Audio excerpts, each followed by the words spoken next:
ஃப்ரெண்ட்வுட்ஸ் மக்களுக்கு வணக்கம். இன்னைக்கு நம்மளோட ஷோல யாரை பத்தி பேச போறோம் அப்படின்னா, கூலி டைரக்டர் லோகேஷ் கனகராஜை பத்தி தான் இப்ப நாம பேச போறோம். வாங்க பேசலாம். லோகேஷ் கனகராஜ் இப்போ கூலி அப்படிங்கிற ஒரு படத்தை வந்து இயக்கியிருக்காரு. சூப்பர் ஸ்டார் ரஜினிகாந்தை வச்சு இயக்கியிருக்காரு. இதை பத்தின வீடியோஸ் நம்ம ஆல்ரெடி நிறைய பேசியிருக்கோம். நிறைய அப்டேட்ஸ் எல்லாம் நான் வந்து உங்களுக்கு கொடுத்துருக்கேன். கண்டிப்பா நீங்க எல்லாம் பார்த்து என்ஜாய் பண்ணியிருப்பீங்க அப்படின்னு நினைக்கிறேன்.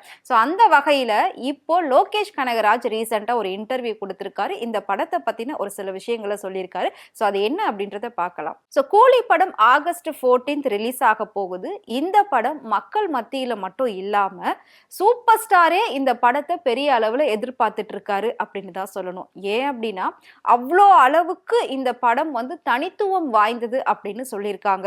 சன் பிக்சர்ஸ் ப்ரொடக்ஷன்ல உருவாகி லோகேஷ் கனகராஜ் இதை டைரக்ட் பண்ணியிருக்காரு. சூப்பர் ஸ்டார் நடிக்கிறாரு. ஸோ தமிழ் சூப்பர் ஸ்டார் மட்டும் இல்லாம பாலிவுட் சூப்பர் ஸ்டாரா இருக்கட்டும் அண்ட் தெலுங்கு சூப்பர் ஸ்டார், மலையாள சூப்பர் ஸ்டார், இந்த மாதிரி ஒவ்வொரு லாங்குவேஜ்ல இருக்கக்கூடிய ஸ்டார்ஸை கொண்டு வந்து இந்த கூலி படத்துல லோகேஷ் கனகராஜ் நடிக்க வச்சிருக்காரு.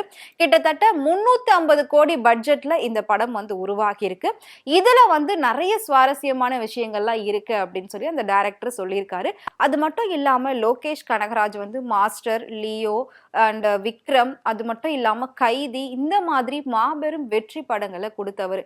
அப்படி இருக்கிறப்போ கூலி படம் சூப்பர் ஸ்டாரை வச்சு எடுத்திருக்காரு அப்படின்னா அதுல எதிர்பார்ப்பு எந்த அளவுக்கு இருக்கும் அப்படின்றது கண்டிப்பா நம்மளால வந்து சொல்லவே முடியாது.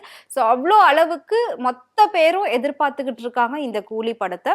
ஸோ நிறைய ஹாட் டாபிக்ஸ் வந்து இந்த கூலி படத்தை பற்றி போய்கிட்டு இருக்கு. என்ன அப்படின்னா லோகேஷ் கனகராஜோட படங்கள் வந்து 500 கோடி 600 கோடி அப்படின்னு வசூல் ஆகியிருக்கு. ஸோ சூப்பர் ஸ்டாரை வச்சு எடுக்கிறப்போ இந்த படம் ஒரு 1000 கோடியாவது வசூல் ஆயிடும் அப்படின்னு நிறைய பேர் வந்து சொல்லிக்கிட்டு இருக்காங்க. இது எந்த அளவுக்கு உண்மைன்னு சொல்லிட்டு இவரே அந்த இன்டர்வியூல சொல்லியிருக்காரு. அந்த இன்டர்வியூல லோகேஷ் கனகராஜ் என்ன சொல்லியிருக்காரு அப்படின்னா, சூப்பர் ஸ்டாருக்கு இந்த படத்துல நீங்க எவ்வளவு சம்பளமா கொடுத்தீங்க அப்படின்னு சொல்லி கேட்கும்போது, சூப்பர் ஸ்டார் சம்பளத்தை பத்தி கண்டிப்பா நான் சொல்ல மாட்டேன் அப்படின்னு வந்து அவர் சொல்லியிருக்காரு. நீங்க எவ்வளவு சம்பளம் வாங்கியிருக்கீங்க, ஏன்னா நீங்க கொடுத்த படங்கள் அடுத்தடுத்து மாபெரும் வெற்றியை பார்த்திருக்கு. அப்படி இருக்கிறப்போ இந்த கூலி படத்திலையும் நிறைய எதிர்பார்ப்பு இருக்கு, நிறைய வரவேற்பு இருக்கு. ஸோ நீங்க எவ்வளவு சம்பளம் வாங்கியிருக்கீங்க ஓப்பனா சொல்ல முடியுமா அப்படின்னு சொல்லி கேட்கும்போது அவர் சூப்பரா ஓப்பனா சொல்லியிருக்காரு.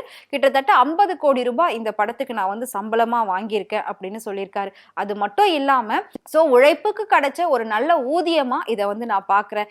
இதுக்கான கரெக்டான ஒரு ஐடியை நான் வந்து ஃபைல் பண்ணி கட்டிட்டு தான் இருக்கேன். அது மட்டும் இல்லாம எல்லா விஷயமும் நான் வந்து ப்ராப்பரா பண்ணிட்டு இருக்கேன். இது என்னோட வாழ்நாள்லயே நான் அதிகபட்சமா வாங்கக்கூடிய முதல் சம்பளம் அப்படின்னு சொல்லலாம். ஏன்னா இதுக்கு முன்னாடி படங்கள் வந்து ஓடி இருக்கு, ஆனா இந்த அளவுக்கு நான் வந்து சம்பளம் வாங்கலை. இதுதான் என்னுடைய முதல் அதிகபட்ச சம்பளம் அப்படின்னு வந்து சொல்லியிருக்காங்க. அடுத்ததா எல்லாருமே இந்த படம் 1000 கோடியை தாண்டும் வசூல்ல அப்படின்னு சொல்றாங்க. அது உண்மையா அப்படின்னு கேட்கும்போது அதுக்கு அவர் என்ன சொல்லியிருக்காரு அப்படின்னா, படம் வந்து 1000 கோடியை தாண்டுமா அப்படின்றத நாங்க யாருமே இது வரைக்கும் பேசல, அதை பத்தி யோசிக்க கூட இல்லை. ஆனா சோசியல் மீடியால இந்த மாதிரி ஒரு விஷயம் ரொம்பவே ஸ்ப்ரெட் ஆயிட்டு இருக்கு, ரொம்ப வைரல் ஆகிட்டு இருக்கு. இந்த படத்துல 1000 கோடி கண்டிப்பா நாங்க எதிர்பார்க்கவே இல்லைங்க. என்னோட பிளான் என்ன அப்படின்னா, இந்த படத்தை நாங்க 350 கோடி பட்ஜெட்ல எடுத்திருக்கோம். இந்த படம் ஒரு 150 கோடிக்கு ஓடும் அப்படின்ற ஒரு பிளானிங்ல தான் நாங்க இருக்கோம். அதுக்கு மேல ஓடுற ஒவ்வொரு கோடிக்கும் வந்து எங்களோட படக்குழு ரொம்பவே சந்தோஷப்படும் அப்படின்னு தான் வந்து அவர் சொல்லியிருக்காரு. ஸோ எங்களோட ஒரு கணிப்பு அப்படின்னு பாக்குறப்ப 150 கோடி அப்படின்னு நாங்க வச்சிருக்கோம். அதை தாண்டி போச்சுன்னா அது சந்தோஷம் தாங்க, ப்ரொடியூசருக்கும் ரொம்ப சந்தோஷம், எல்லாருக்குமே ரொம்ப சந்தோஷமா இருக்கும் அப்படின்னு அவர் சொல்லியிருக்காரு. அது மட்டும் இல்லாம இந்த படம் சன் பிக்சர்ஸ் தயாரிக்கிறதுனால ஓடிடிலேயே இதை வந்து 70 கோடிக்கு மேல வித்திருக்காங்க இப்போ. அப்படி இருக்கிறப்போ இந்த படத்தோட பிளானிங்க சன் பிக்சர்ஸ் வேற வேற மாதிரி எல்லாம் போட்டு வச்சிருக்காங்க. ஸோ அவங்களோட கணிப்பு படிதான் இது மேபி ஒரு 1000 கோடியை வசூல் பண்ணும் அப்படின்னு அவங்க சொல்லியிருக்காங்க. பட் இந்த படத்தோடைய டைரக்டர் ஒரு 150 கோடியை வசூல் பண்ணா போதும், அதுக்கு மேல வந்தா சந்தோஷம் அப்படின்னு சொல்லியிருக்காரு. ஸோ அதுக்கப்புறம் இந்த படம் வந்து ஃபுல்லா முடிஞ்சிருச்சு. இப்போ ப்ரமோஷன் ஷூட்ல அந்த ஒர்க்ல தான் நாங்க இருக்கோம். ஸோ ஏன்னா நெக்ஸ்ட் மந்த் வந்து இந்த படம் ரிலீஸ் ஆக போகுது. படம் ரிலீஸ் ஆன உடனே ஃபர்ஸ்ட் டே நான் வந்து 3 ஷோ பார்ப்பேன். அந்த 3 ஷோலையும் ஃபர்ஸ்ட் டே எவ்வளோ வசூல் ஆகுது அப்படிங்கிறத மட்டும்தான் நான் வந்து காதால கேட்பேன். அடுத்த நாளே பார்த்தீங்கன்னா என்னோட ஸ்கூல் ஃப்ரெண்ட்ஸோட நான் வந்து அவுட்டிங் போயிடுவேன். Out of station, out of country அப்படி போயிடுவேன்.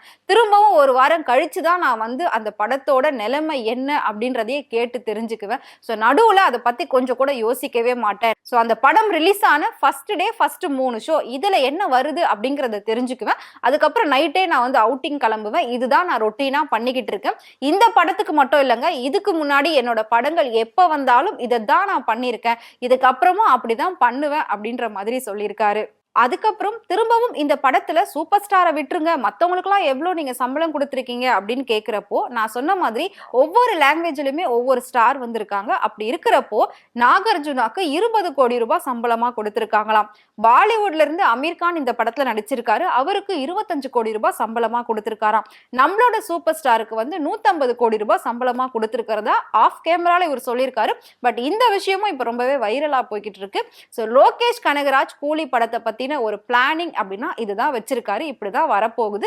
இதுதான் அவரோட டோட்டல் பிளானே அந்த படம் ரிலீஸ் ஆனதுக்கு அப்புறம் அப்படின்றத தான் இப்போ ஓப்பனா சொல்லியிருக்காரு. சோ கூலி படத்தை நீங்க எந்த அளவுக்கு எதிர்பார்க்கறீங்க அப்படின்றத மறக்காம கமெண்ட் பாக்ஸ்ல கமெண்ட் பண்ணுங்க.